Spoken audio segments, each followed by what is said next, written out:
Former Vice President Joe Biden joins us right now. Good morning, Mr. Vice President. Thank you for joining us. Oh, thank you for having me on your show. I appreciate it, and I wish you well. Sure thing.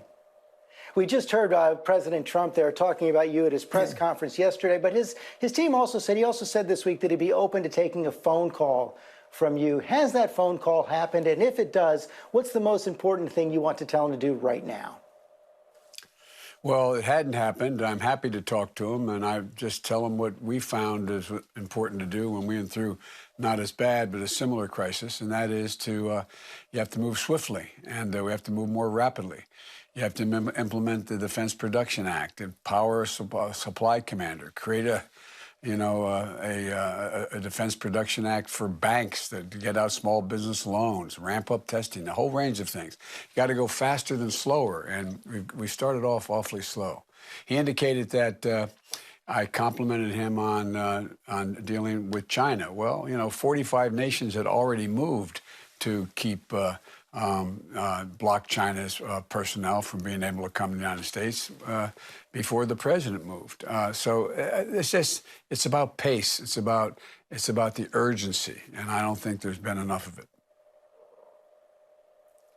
Urgency. The president has said many times now he's worried that the cure is going to be worse than disease. Does that concern you at all? And isn't there a point there that if this lockdown goes on for too long, the public health concerns could be grave?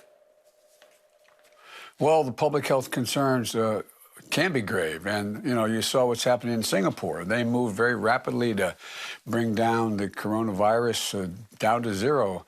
And then they began to open up. They had very, very tight restrictions in terms of social distancing, et cetera, staying in place. Now it's coming back. And so, we've got what we need most of all, and it's not the president's fault at all, but we need most of all vaccine.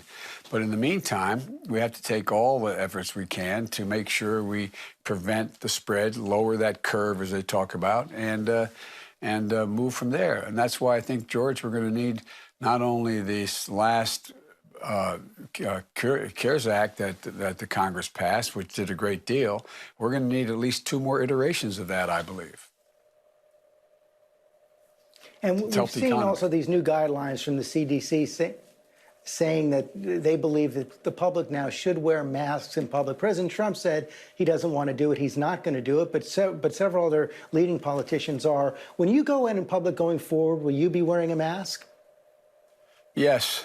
Look, I think it's important to follow the science. Listen to the experts. Do what they tell you. You may not he may not like how he looks in a mask, but the truth of the matter is that follow the science.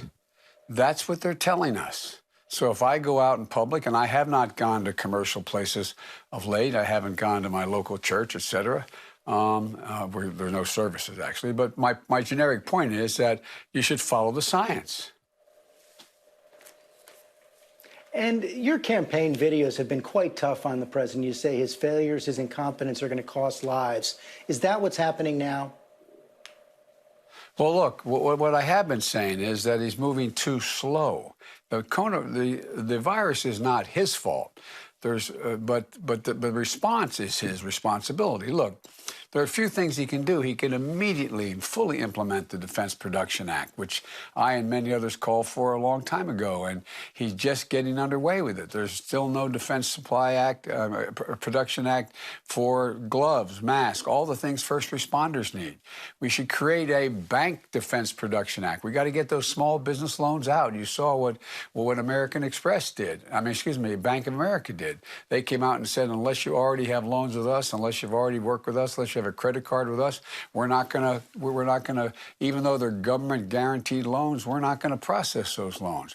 We got to save jobs. We got to save people's businesses.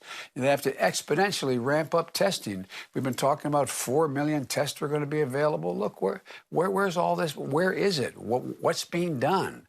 You got to open up enrollment for Obamacare. A lot of people don't have insurance. This president is trying to take away Obamacare across the board, which leave people naked to this problem that we're facing.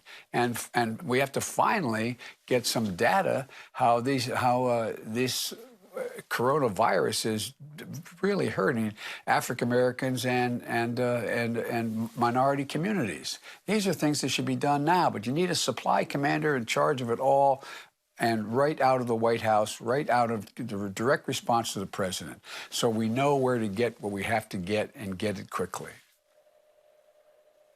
Back in 2014, President Obama's Department of Homeland Security warned that a devastating pandemic was the highest homeland security risk from a natural cause. Should your administration have done more to prepare?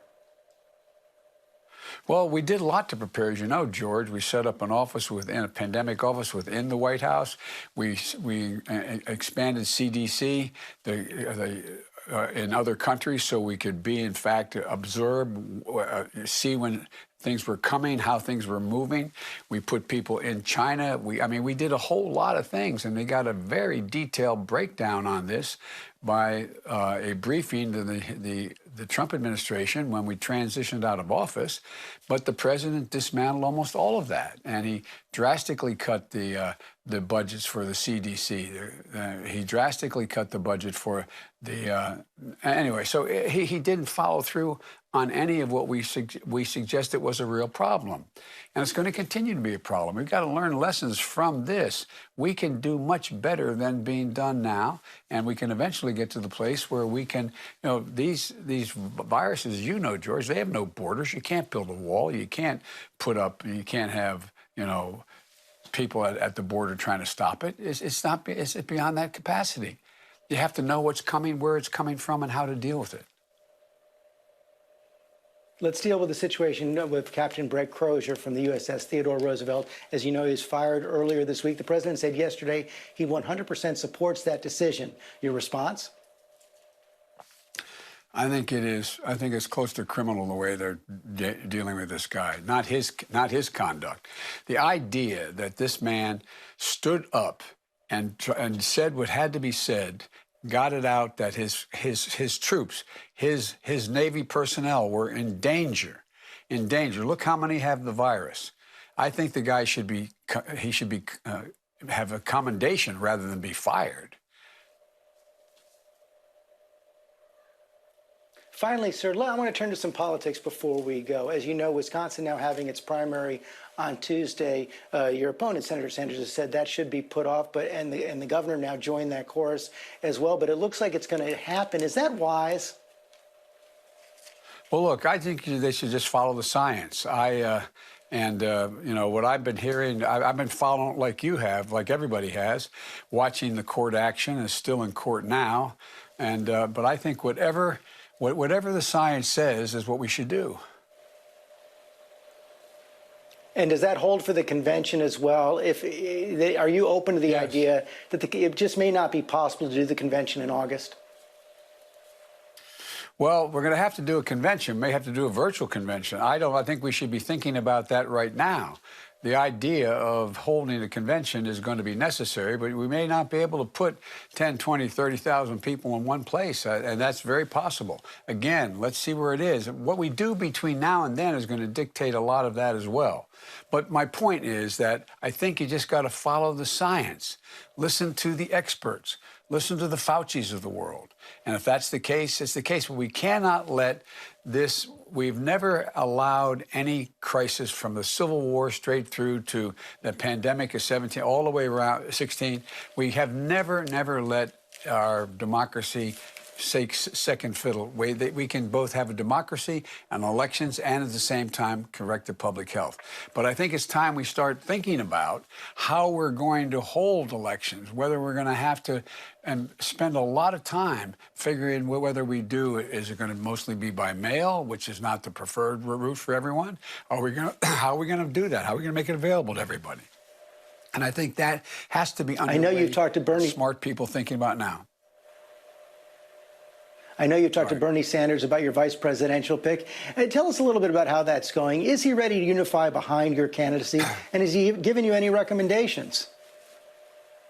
Well, look, what I've said about the vice presidency, I was apologizing because it's a bit presumptuous for me to be setting up a committee to go through the process of, and you've been through it before in your other life, of deciding, doing the background checks on potential nominees.